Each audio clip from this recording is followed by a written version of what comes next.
to you by Podcast City Network.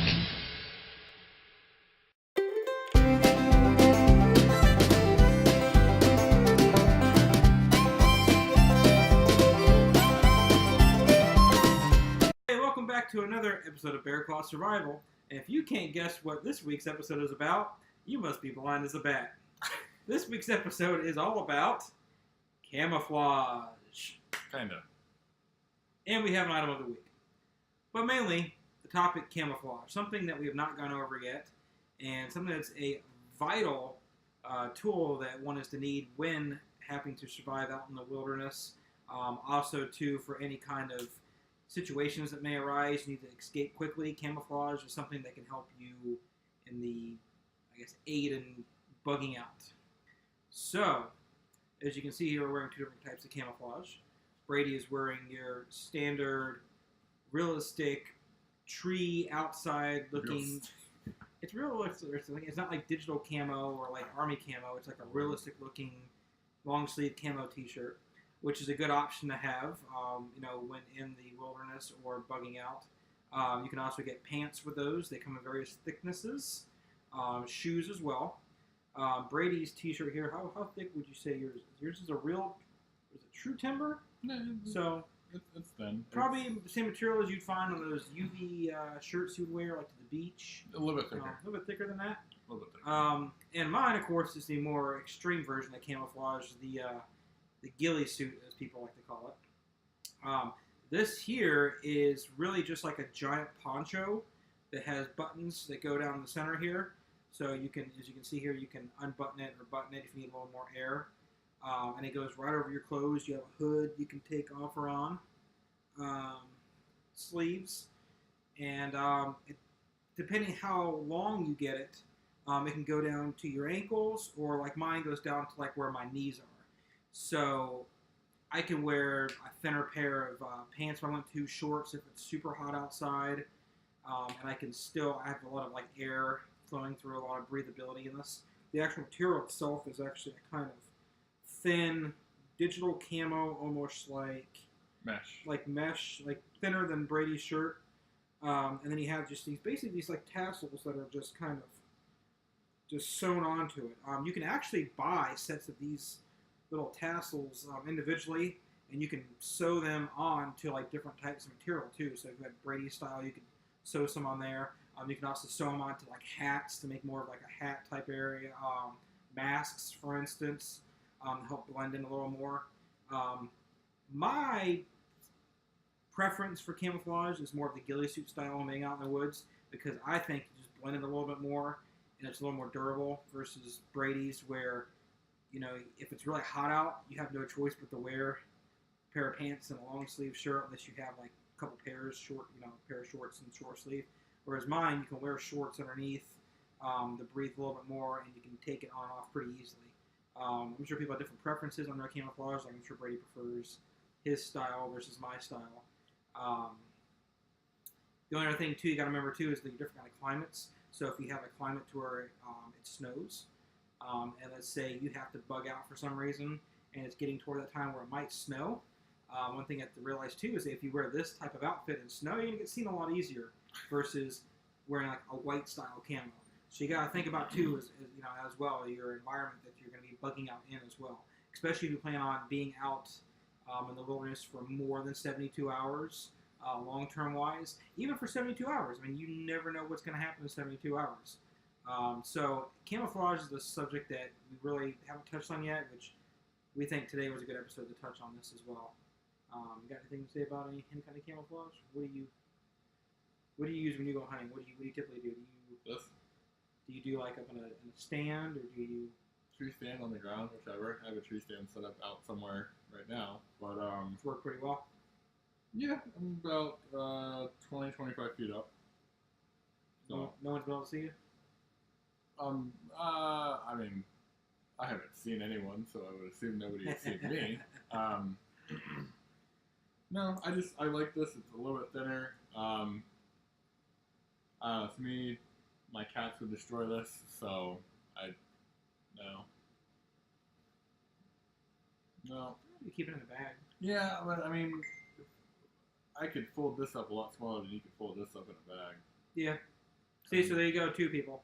When it comes time to packing things, you're talking Brady shirt, which you roll up in a suitcase or a backpack, which is mine, where it comes in a bag here. You can roll it up and put it in this bag, so now you have an extra type of thing you have to carry. So, I mean, you got different pros and cons on your camo. I would say wear what is definitely comfortable to you. And, it's always good to have a game plan on what you're going to do for any kind of situations.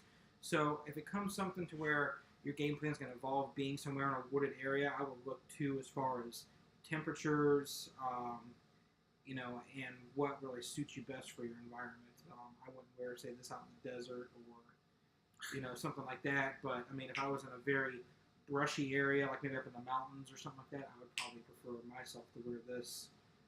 Brady would probably prefer to wear his. So that comes into play too as well.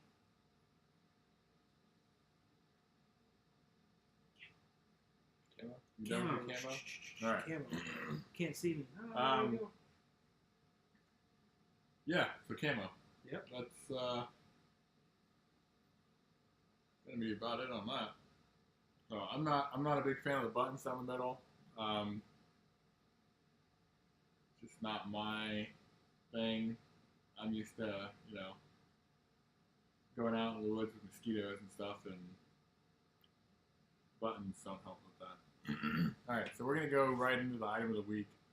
Another thing we really haven't talked about on the show yet is tools, knives. We did the flash. We did a small thing of everyday carry, but we haven't gotten the detail yet. No, yeah. So what I'm going to do this week is I'm going to show you guys a knife that I have. It's not an expensive knife by any means. I think it was about $30, roughly $35. Came with a little sheath that's got a nice plastic handle on it. Nothing too expensive. It's not some kind of, hand bench-made knife or anything like that. But it is just a basic knife. The grip to me is real nice. It's a thick plastic. I've taken this out actually quite a few times, and I've taken it hunting, I've taken it fishing, I've taken it camping a couple times, and it's really been beneficial. It's not broken. The plastic's not torn. There's no rust on the knife anywhere. Nothing like that. What would you use the hook for? Anything you want. You could use it to What have you used clean it an for? animal with. This, the hook. I mean, I've just used it to cut rope so far. Cut rope? Okay, there you Yeah. go. Cut rope. I mean, I haven't used it for anything else crazy. But did come, with the little fabric sheath like most of them do. I usually just clip it right on my belt, and I am right-handed, so I usually put it on my right side. But I mean, it's not a bad knife. Does it conflict with your firearm at all? Being on the right Depending side. on where I put it, and where I holster. I usually will put my firearm kind of towards my back right hip a little bit, and then I will usually line the knife up with about right here. So my firearm usually will sit about right here, knife about right here, both within an arm's grab of each other. I think the cool thing about all of the knives, and I carry a knife every day, Cody carries a knife every day, they're so universal. I mean, the list of things that you can go on and do with this type of stuff, it just goes on forever. Good quality knife for something like a bug out bag, things like that. I've seen guys spend, a couple $100 on nice bench-made knives. I've seen guys spend $30 or $40 on knives that have lasted, just as long. They're not as sharp right out of the box, obviously, but I have spent some time sharpening this one up and getting it to where I like it. I mean, it's sharp enough now where it will take hair off of my knee or my arm, if need be. So to me, that is. Is that how you cut your hair? Huh? Is that how you cut your hair? Yeah, I just take it like this and just kind of go straight back with it.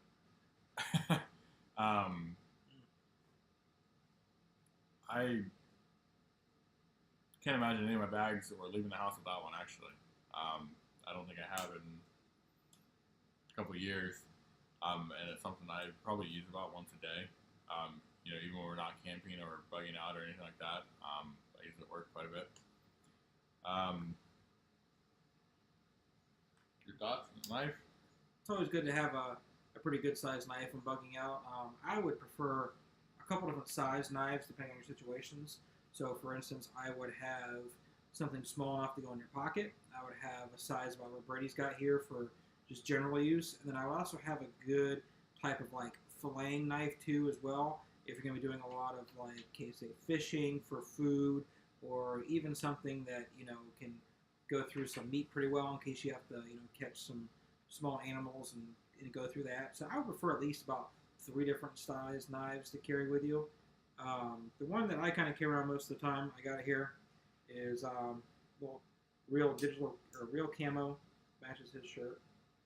I'm not even sure what brand it is, to be honest. I got it.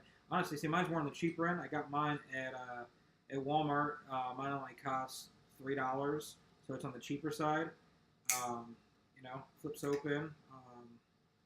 Got a pretty sharp blade on it. I mean, it's not super huge, but it's something good to carry in your pocket. The way it locks has a little piece of metal right here. You just kind of flip it over to the side, and it closes pretty smoothly. It's got a good little plastic little grip right here on the outside of it to kind of hold on to. Take a few bucks. Nothing totally expensive, and it fits in your pocket pretty well. Good for something quick if you need it. All right, so we pretty much have like large, medium, and then we'll just finish off with the small. This is a knife that I carry a lot. My girlfriend's knife, actually, and it has an external lock on the outside, which I thought was relatively cool. Doesn't flip anywhere, go up or anything like that, and then springs right out. It is a Smith & Wesson Black Ops made knife. I've used it about 4 or 5 times since I've been, every now and then when I would leave the house and I shove it in my pocket. And no complaints about it. I mean, other than it being bright pink. But it's a small little knife that will fit right in your pocket. And I think I've got probably about 3 or 4 fixed blades, 2 or 3 foldable knives, and I have 2, what do they call them now? Spring-loaded knives, not switchblades, but spring-loaded knives that pop out the top, pop out the bottom. Bunch of knives. By far, like I said, this is my favorite one so far to take camping, to take out with me, anything like that. Wasn't cheapest knife, but also again wasn't expensive. $30 range to me is not bad for a knife. If I lose it, I lose it. If it breaks, it breaks. But I don't have to worry about using it for the first time and the plastic grip handle splitting, and then I just have this piece of metal that I can't do anything with. I think it wraps it up about knives. Yep. Something I do also recommend to carry as well, multi-tools. So mine's a Ozark Trail. Once again, I just got this from Walmart, just something cheap. It was like $5. You don't have to go all out with your multi-tools and your stuff. I mean, it's good to have some cheap stuff just to throw around. I mostly keep this in my car in case something happens. Came with a little pouch here. And the multi-tool itself, I mean, it's a pretty good little multi-tool here. I think I broke mine, actually. Did you? I think I had the same one. Yeah, I think we got these at Walmart at the same time. Okay. And I'm pretty sure I broke mine. I don't remember what I was doing with it. No, I didn't break it. I had something, was using it, and turned it, and one handle went this way, and the other handle went that way. Like I said, I mean, it's only $5. I mean, it's something just cheap, small, just to have around, just in case you need something light duty wise. We're not talking heavy commercial use with these. Yeah. But I mean, it's got everything on it. It's got a file on it. It's got a can opener, flathead screwdriver, a knife, a little saw on it, a pair of pliers. I mean, just basic stuff you might need. So I keep mine in my car just because you never know what you're gonna need, with your car. I mean, small enough you can throw it in your pocket. You go to bug out somewhere. I mean, you just set like something up. I mean, you got a screwdriver there. You got pliers to pull something. You got an extra knife in here just in case, for whatever reason you may lose one. You got an extra knife there to cut some rope or whatever you need. So a lot of possibilities you can use with it. Like I said, it's something that's always good to have. It's, it was cheap, $5. You never know. That thing right there could be the difference between life and death right there in some situations. You never know. Very well. All right. Yeah. Close it out. So I'd like to remind everyone to check us out. YouTube here. If you're watching the video, obviously you're most likely on YouTube. Make sure you give us a like and a subscribe. Make sure that subscribe button at the bottom of the screen, because subscribers are what keeps us afloat here. It is, and I think once we hit 50 subscribers on YouTube, we're going to make a video and we're going to do a contest on Facebook, and I think we're going to give away a knife. Or give away something. There you go. Also, to get so many people. Facebook. You can search us on Facebook. We are Bug Out Central Florida. Bug Out Central Florida. Is the Facebook group. The Facebook page for Bearclaw Survival is just Bearclaw Survival. Also, podcastcity.net is where you can check us out as well as several other different types of shows. We have podcasts on that network that involve everything from sports coverage to wrestling to politics, video games, movies, anything you could think of on there. Paranormal activities. So we have a lot of variety on there for you to check out. Just sitting around and want to check out something new. Also, too, we're going to be on Twitch coming up, on twitch.tv. So that's going to be a new one for us. But I say, make sure you give us the like and subscribe. Hit the subscribe button on YouTube down at the bottom of the screen where my finger is. Over there, over here. Somewhere. Yep.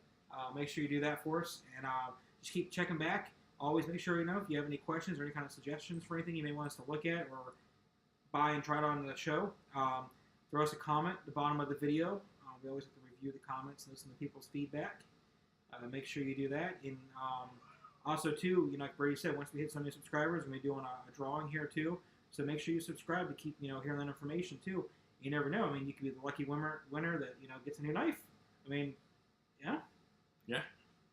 So, there you go. So, until next week, make sure to be smart, stay safe, and survive.